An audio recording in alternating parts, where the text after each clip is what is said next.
నిన్న భారీ ఎత్తున జగన్మోహన్ రెడ్డి గారు అంబేద్కర్ గారి విగ్రహ ప్రతిష్టాపన కార్యక్రమాన్ని విజయవాడలో చాలా భారీ ఎత్తున చేశారు.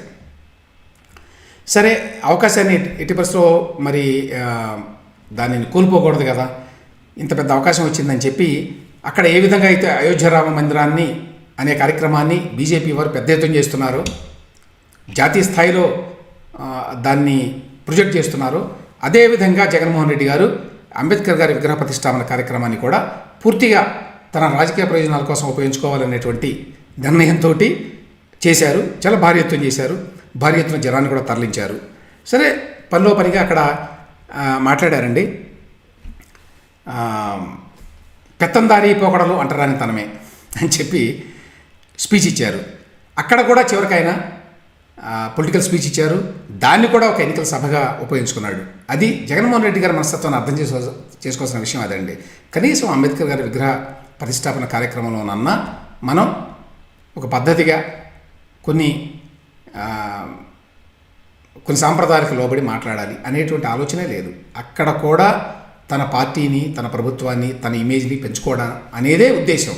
అసలు ఆయన ఈ అంబేద్కర్ విగ్రహం అనేది కార్యక్రమం చేసిందే అందుకు కదా. అంటే అందరూ రాజకీయ పార్టీలు చేస్తాయండి, కాదంటలేదు. కానీ జగన్మోహన్ రెడ్డి గారు ఈ విషయంలో ఏంటంటే పెద్ద విప్లవకారుడైనట్టు, సామాజిక విప్లవకారుడైనట్టు, సోషల్ ఇంజనీరింగ్ తీసుకొస్తున్నట్టు చాలామంది మేధావులు ఈ మధ్య స్పాన్సర్డ్ మేధావులు మాట్లాడుతున్నారు. ఇతన్ని ఒక సోషల్ రెవల్యూషనరీగా ప్రొజెక్ట్ చేయడానికి ప్రయత్నాలు జరుగుతున్నాయి. అది చాలా పెద్ద ఎత్తున ఒక ప్లాన్ ప్రకారం చేస్తున్నారండి. బహుశా ఐప్యాక్ కూడా అందులో ఉంటుంది. ఆ రకమైన ప్రొజెక్షన్ ఇస్తే ఇతనికి పెద్ద గుర్తింపు వస్తుందని. దానికి కంచా ఎలయ్య గారు లాంటి మేధావులు వీళ్ళంతా కూడా వెనక నుంచి ఒత్తాసు పలుకుతుంటారు కదా. సో ఆ రకంగా ఈయన పెద్ద ఒక సోషల్ రెవల్యూషనరీ, ఒక సామాజిక సాధికారత కోసం పోరాడుతున్నటువంటి ఒక పెద్ద విప్లవ వీరుడు అనేటువంటి ప్రొజెక్షన్ ఇస్తున్నారు. వాస్తవం ఏంటంటే ఇతను ఒక పెద్ద ఎత్తున పొలిటికల్ ఇంజనీరింగ్ చేస్తున్నాడు. ఏ విధంగా దశాబ్దాల పాటు అధికారంలో ఉండొచ్చు, ఎలక్షన్ ఆఫ్టర్ ఎలక్షన్ గెలవడానికి ఉన్నటువంటి అవకాశాలు ఏంటి, వాటిని ఏ విధంగా ఎక్స్ప్లాయిట్ చేయాలి మనం అనే విషయాల్లో ఖచ్చితంగా ఈయన ఇంజనీరింగ్ చేస్తున్నాడండి. ఆ ఇంజనీరింగ్లో ఇప్పటివరకు కూడా చాలా వరకు సక్సెస్ అయ్యాడు. సో ఈ సందర్భంగా ఆయన మాట్లాడతాడు, పెత్తందారీ పోకడలు అంటరాని తనమే అని మాట్లాడాడు. అసలు పెత్తందారి యాక్చువల్గా జగన్మోహన్ రెడ్డి. కడపలో కానివ్వండి, రాయలసీమలో కానివ్వండి, ఇప్పటికీ పెత్తందారీ పోకడలు భారీ ఎత్తున ఉన్నాయి. అక్కడ బీసీలు, ఎస్సీల పరిస్థితి అత్యంత ఘోరంగా ఉండేది. నిజం చెప్పాలి అంటే తెలుగుదేశం ప్రభుత్వం వచ్చే వరకు 82లో ఎన్టీ రామారావు గారు వచ్చే వరకు రాయలసీమలో దళితుల పరిస్థితి అత్యంత ఘోరంగా ఉండేది. ఇది చరిత్ర చెప్తున్నటువంటి వాస్తవం. దానికి కారణం ఎవరు? దానికి కారణం ఇదిగో ఇటువంటి కుటుంబాలే, జగన్మోహన్ రెడ్డి గారి వంటి కుటుంబాలు.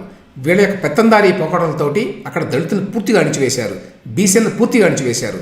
ఇవాళకి రాయలసీమలో ఉన్నటువంటి ఎమ్మెల్యేలలో 70% జగన్మోహన్ రెడ్డి గారి సామాజిక వర్గమే, అందరికీ తెలిసే విషయం. అయినా కూడా చాలా ధైర్యంగా అయినా మరి వేరే వాళ్ళమేమో పెత్తందారీ పోకడలు, ఈయనేమో పేదవాళ్ళకి ప్రతినిధి అని మాట్లాడతాడండి. అది విషయం. పనిలో పనిగా చాలా అబద్ధాలు కూడా చెప్పాడు. అంబేద్కర్ గారు చదివింది ఇంగ్లీష్ మీడియంలో అన్నమాట, రాసుకున్నారు వీళ్ళు. అంబేద్కర్ గారు చిన్నప్పుడు ఇంగ్లీష్ మీడియంలో చదవాలా. ఇంకా చాలా విషయాలు ఉన్నాయి కానీ అంబేద్కర్ గారి గురించి మాట్లాడడానికి అది నిన్న ఆల్రెడీ కొంత మాట్లాడాను. ఆయన తర్వాత అమెరికాకి వెళ్ళాడు, ఇంగ్లాండ్కి వెళ్ళాడు. ఉన్నత చదువులు చదివినప్పుడు సహజంగానే ఇంగ్లీష్ మీడియంలో చదువుతారు. కానీ చిన్నప్పుడు చదివింది ఇంగ్లీష్ మీడియంలో కాదు. ఇంగ్లీష్ మీడియంలో చదివినంత మాత్రాన అంబేద్కర్ గారు గొప్పవాళ్ళు కాలేదు, గ్రహించాల్సింది అది జగన్మోహన్ రెడ్డి గారు. తర్వాత ఈ విగ్రహావిష్కరణ కార్యక్రమాన్ని పూర్తిగా ఎన్నికల ప్రచార సభగా మార్చాడండి. ఏమండి, నిజంగా కనుక మీకు ప్రేమ ఉంటే అంబేద్కర్ గారి విగ్రహం పెడుతున్నారు కాబట్టి మీరు ప్రతిపక్షాలను పిలవడం, గవర్నర్ గారిని పిలవడం ఇట్లాంటివి చేయాలి కదండి. అవన్నీ వద్దు, ఎందుకంటే నన్ను నేనే ప్రొజెక్ట్ చేసుకోవాలి కదా. అక్కడ మిగతా వాళ్ళందరూ కూడా, అక్కడ వచ్చిన మంత్రులు అందరూ, మాట్లాడిన వాళ్ళందరూ కూడా అంబేద్కర్ కంటే జగన్మోహన్ రెడ్డి గారు చాలా గొప్పవాడు అని చెప్పి మాట్లాడారండి. అది చెప్పుకోవాల్సిన విషయం. ఆయన ఉద్దేశం కూడా అదే. అట్లా మాట్లాడకపోతే వాళ్ళకి సభ వేదిక మీద వాళ్ళని కూర్చోవడానికి కూడా అవకాశం ఉండదు. ఒక పక్కనేమో తన పార్టీలో ఉన్నటువంటి దళితులందరినీ కూడా పేరుకి పదవులు ఇచ్చి వాళ్ళకి ఏ రకమైన అధికారం లేకుండా చేశాడు. వాళ్ళందరూ ఏంటంటే పేరుకు మాత్రమే నామినల్గా ఉన్నారండి, నామినల్గా ఉంటారు. డిప్యూటీ సీఎంలు అంటాడు. ఆ డిప్యూటీ సీఎంలకి చిన్న అధికారం కూడా ఉండదు. తన నియోజకవర్గంలో ఉన్నటువంటి ఒక రెడ్డి గారు చెప్పే దానికి ఈయన తలవగ్గాలి. అది వాస్తవ పరిస్థితి. మరో పక్కన దళితుల మీదనే అట్రాసిటీ కేసు పెట్టినటువంటి ఘనత జగన్మోహన్ రెడ్డి గారిది. ఇక అట్లాంటివి చెప్పుకుంటా పోవాలంటే చాలా ఉన్నాయనుకోండి. అంటే చెప్పదలుచుకున్నది ఏంటంటే ఈయనకి ఏమాత్రం సిన్సిరిటీ లేదు దళితుల పట్ల. వాళ్ళకు ఓట్ బ్యాంకు, ఆ ఓట్ బ్యాంకుని కన్సాలిడేట్ చేసుకునేటువంటి క్రమంలో ఈ రకమైన ప్రొజెక్షన్ చేస్తూ ఉంటాడు. ఈ విగ్రహాన్ని పెట్టడం వెనక పూర్తిగా ఆయన ఉద్దేశం రాజకీయ ప్రయోజనమే అనే దాంట్లో ఎటువంటి సందేహం కూడా లేదండి.